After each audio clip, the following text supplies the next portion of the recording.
Como que é o Araquã, TT, que a gente estava Então a gente ouvindo? estava ouvindo ali. Não era o Quatro, Araquã. né? Tinham quatro, porque o Araquã ele sempre tá assim em bando para fazer um percussivo, né? O percussivo precisa estar em bando. Eles porque parecem eu falo. umas galinhas. Eu falo um e você fala outro. Olha o que você quer. Eu falo,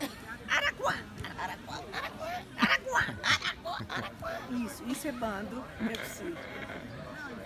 Olha que maravilha, estamos aqui para o Farofafá, para a Carta Capital, com 2/7, 2/8 da dinastia Espíndola, TT e Alzira, sul-matogrossenses, a filha adotiva do clã Assunção, paranaense como eu, /paulista.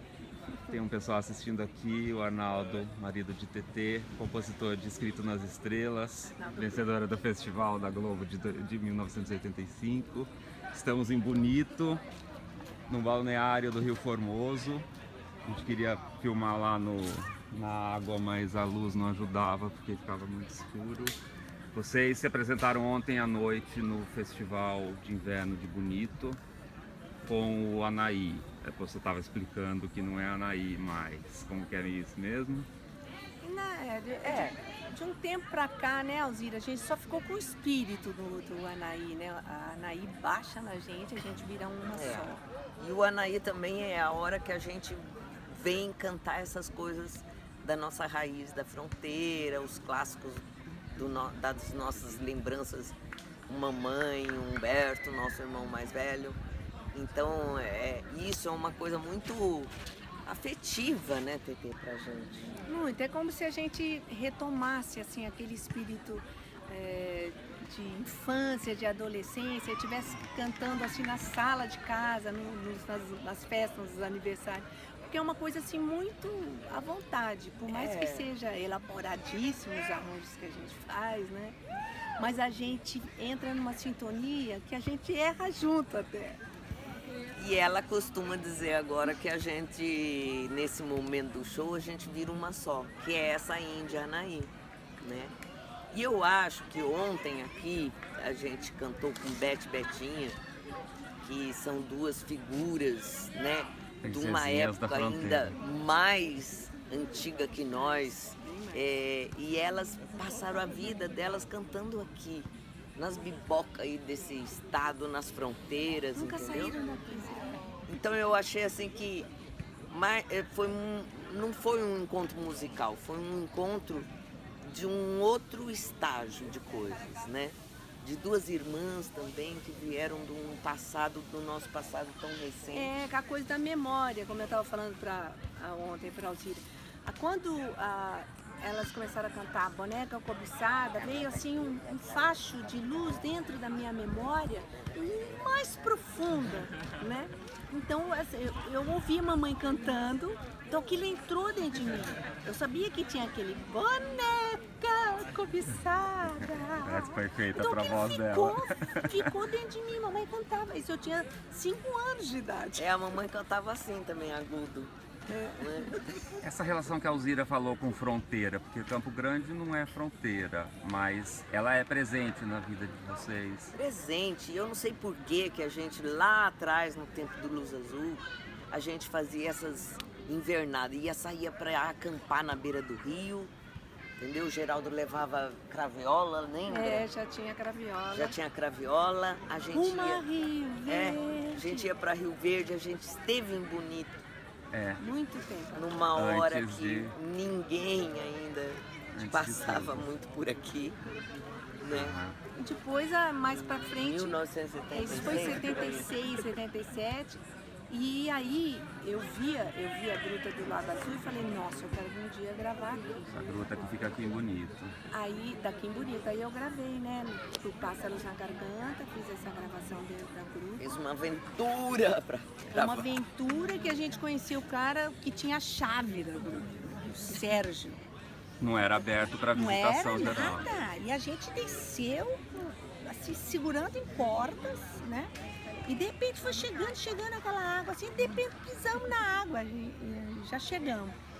E levamos aqueles gravadores de rolo, foi o gordo do Lira que gravou. E ele descendo, com o Wilson solto, descendo pelas cordas, e a gente gravou o eco da voz, né? Eu cantei para o lago e ele gravou a voz que saía da gruta. Essa música tá no Pássaros na Pássaros na Garganta, Garganta. que é a música...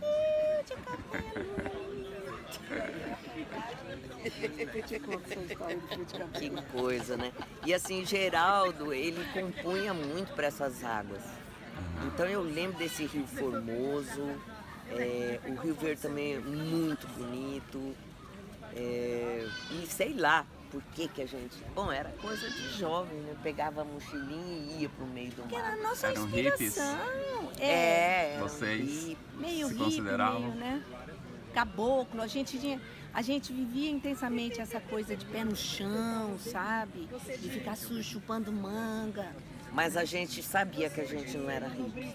Isso eu lembro. Porque Todo mundo achava, a gente não ligava que achassem que a gente era hippie, mas a gente conhecia os hippies de verdade. A gente sabia que a gente não era, entendeu? Os hippies foram lá em casa, né? Foram. Mamãe E a recebia gente todo conviveu mundo. muito com esses hippies que passaram em Campo Grande na década de 70, porque minha mãe ficava com dó, recolhia pra dentro de casa.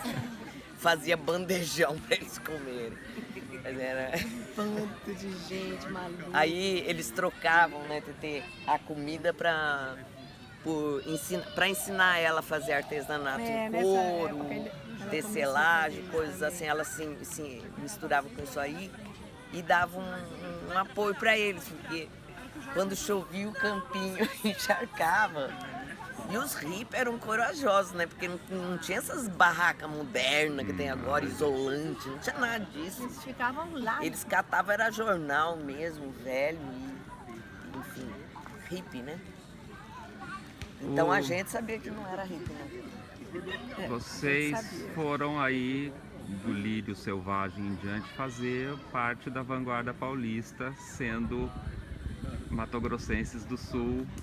Acho que a Alzira principalmente, eu quero dizer, tem um momento em que, acho que a TT não, mas a Alzira meio que se distancia dessa origem aqui. E o Anaí reaproxima você principalmente, porque a TT é mato-grossense. Não, mas esse pezinho de leste a oeste, na sul e inspiração, norte. né? Na inspiração da natureza. Mas eu a TT mesmo fala componho. que eu sou daqui, né? Não, Alzira. Mas eu fiquei muito assim, na parte da composição, mexendo com 3, 6, 9 de uma forma diferente, misturando com blues. Então todo esse começo de misturar a guarânia com outros ritmos foi uma coisa assim que começou mesmo comigo, né? Antes do Pássaros na Garganta.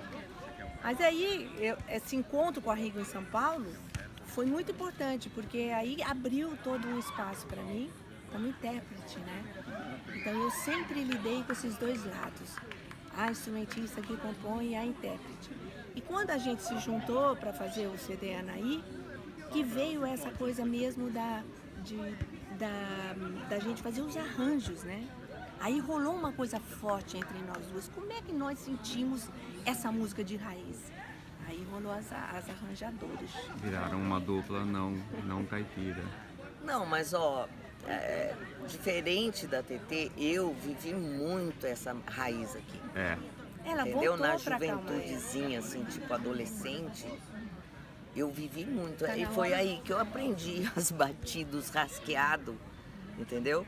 Você não acha que o seu encontro como compositora com Itamar te aproximou mais de uma coisa mais moderna, mais urbana, sei lá? Sim, eu fui atrás desse encontro, né?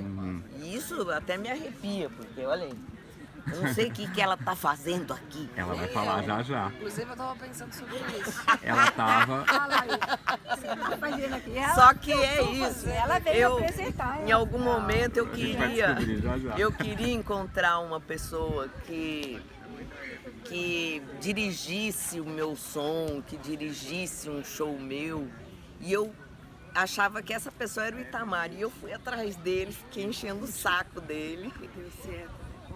Não precisou encher muito o saco dele, não. Eu falei só uma vez, ele falou, eu não sou o diretor. Ficou bravo comigo, mas dali pra frente ele começou a fazer tudo.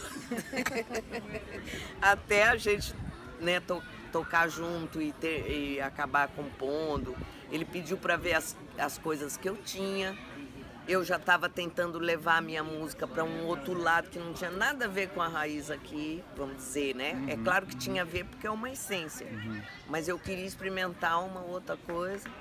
E ele foi na canetada assim, ó, completando as letras, me orientando também na música, tipo parte A, parte B, não inventa mais uma coisa, aqui você... Faz a ponte.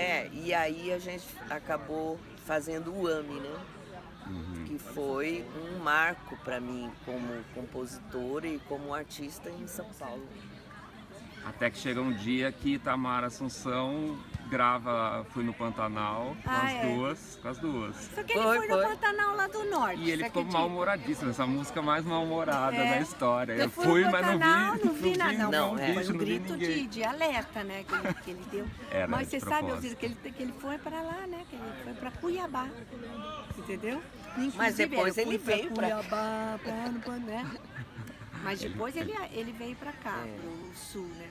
Mas quando a gente, só para falar, assim, quando você fala de Mato Grosso, o pessoal tem que entender que quando a gente saiu daqui, eu e a Alzira saímos rumo a São Paulo, a Alzira foi para Campinas, eu fiquei em São Paulo, o estado não tinha separado ainda. Né? Vocês são matogrossenses, então, nós na somos verdade, sem essa divisão. A gente tem isso muito forte e as pessoas não entendem, principalmente esse povo mais... É que quando a gente passou nasceu, 10 era Mato Grosso. A gente passou 10 anos arrumando na imprensa, não tem que ser Mato Grosso do Sul, porque o povo aqui queria matar a gente, porque sair aí, as cantoras mato-grossenses. Se tivesse chamado Pantanal, como os artistas, todo o meio lutou para ser, já que vai separar, então o nosso estado podia chamar Pantanal e ia ficar mais fácil para nós. Seria lindo, inclusive. Um nome lindo de estado. Nós temos que ir, só 2 segundos, só para a Anelise falar um pouquinho. Ela estava assistindo o show de vocês dos bastidores que eu vi e segundo ela me contou chorando. Me acabando. Por quê? Porque é emocionante demais pra mim. Quando isso tudo que elas estão falando, quando elas chegaram lá e foram encontrar com a Rigo e com meu pai, eu tinha 2, 3 anos de idade. E nunca mais na minha vida eu não tenho memória de não conviver. É família mesmo, de domingo, de encontrar toda hora, de aniversário de todos os filhos, tudo, né? As filhas da Alzira são bem compatíveis de idade comigo, com a minha irmã, então convivência, assim, era familhona mesmo. Eu fico emocionadíssima, porque eu tenho esse privilégio de passar um domingo que aparece a TT na casa da Alzira e elas começam a cantar e aí às vezes o GR tá ou uma outra pessoa. Quantas e quantas, é um privilégio muito grande, eu fico extremamente emocionada. Eu tava ontem assim, nadei no rio mais cristalino do mundo à tarde e aí à noite elas ali, mais cristalinas, potências assim na minha frente, eu fico acabada. Só para terminar de verdade, aí ontem elas se encontram com Beth e Betinha. A tradição encontrando a modernidade, ambas matogrossenses. Não foi ausente de algum embate, algum choque de gerações ali. Foi lindo. Primeiro porque tinha essa coisa da irmã, né? Então a gente conviveu com outras 2 irmãs que também cantam. Então a gente sentiu... esse encontro aí pra mim foi o mais forte, assim, entendeu? Encontrar... Porque a coisa da música e da fronteira, a gente tem muito vivo, isso tem uma empatia muito grande, né? E ter cantado com outras 2 vozes mais maduras do que as nossas também. E essas assim, caipiras de verdade. Foi legal, foi uma experiência. Paraguaias, né? Tipo Brasiguaias. Assim, entendeu? Uma vida inteira aqui, cantando nas bocas, na fronteira. Não. Eu vou terminar porque essas moças precisam pegar o avião, mas eu quero dizer que vocês 3 são maravilhosas. Como disse a Marina Peralta.